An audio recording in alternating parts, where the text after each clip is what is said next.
All right, ready to dive in. Let's do it. Today we're tackling something pretty wild. Remember those days when calling the shots was just a bar-side debate, armchair quarterbacks and all that? Oh, for sure, everyone had an opinion. Well, hold on to your hats, because fans are actually calling plays in real games now. Yeah, it's kind of mind-blowing. It all comes down to this thing called DAOs, Decentralized Autonomous Organizations. It might sound like something straight out of the Matrix, but stick with me. And it's much more exciting than The Matrix, trust me. Okay, so think of it like a digital fan club on steroids. Way more than just a newsletter. Way more. With DAOs, instead of just cheering from the sidelines, you're actually part of the decision-making process. And get this, it all runs on blockchain technology. That same tech behind cryptocurrencies, which is key, by the way. Right. Explain why. Well, because blockchain brings in this crucial element of transparency and security. Every single vote, every transaction, it's all recorded on the blockchain, can't be messed with, making the whole system super trustworthy. Which is crucial when you're talking about something as important as game strategy, right? Yeah. And that's the crazy part. These votes, they aren't just deciding what the new mascot should be or what color the jersey should be. We're talking real game strategy, like fourth down and the game is on the line. The fans could be the ones calling the play. I know, right? It's like those late-night debates, but with actual consequences. Things that used to be top secret, whispered between coaches in those dimly lit rooms, are now being put to a vote, sometimes by thousands of fans. Thousands. So it's like the wisdom of the crowd, but in real time during an actual game. And this isn't some far-off fantasy.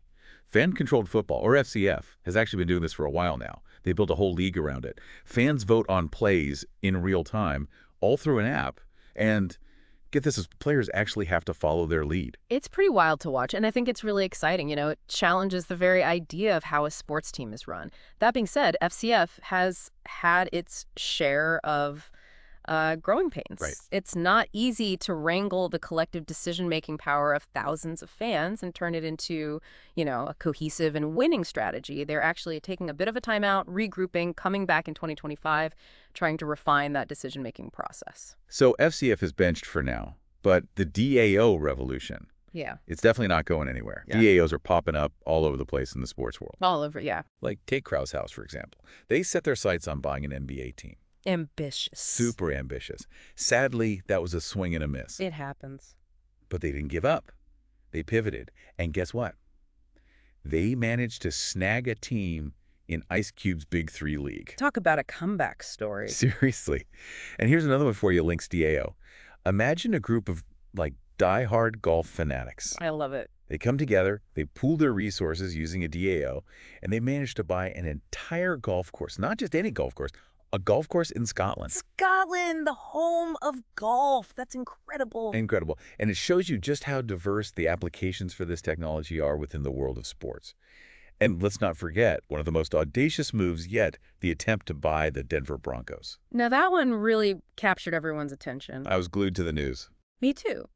And while that particular play didn't work out, the bid failed, it proved that fans, they are not messing around. They are ready to put some serious money behind this idea of shared ownership. I mean, forget fantasy leagues. We're talking about owning a real-life team. And that's huge. It's a whole new level of engagement. It's fans saying, hey, we're not just spectators here. We're invested. We're stakeholders. Exactly.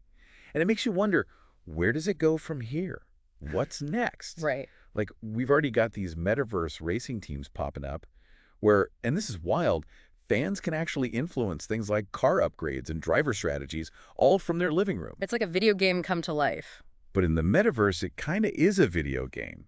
So is this it? Is this the future of fandom, you think? That's the million-dollar question, isn't it? The potential is massive, but with all new tech, especially in something as passionate as sports, there are going to be bumps in the road. How do you guarantee that the voting within these DAOs is truly fair? Yeah, that's important. How do you balance the sometimes conflicting desires of thousands, potentially millions of fans with what's truly best for the team, for the sport in the long run? These are all questions that are still being figured out. So many questions. But I've got to say, it's a really exciting time to be a sports fan. It feels like we're on the edge of something brand new, something totally revolutionary. It absolutely is. And I think at its core, what's happening with DAOs and fan engagement, it's really forcing us to rethink what it means to be a fan. It's not just about wearing the jersey anymore. It's not even just about painting your face with team colors, although I fully support that. It's about having a voice, being heard, actually stepping onto the field, so to speak, and shaping the future of the game you love. And maybe even owning a piece of it. Exactly. Well, one thing is for sure, the game is changing.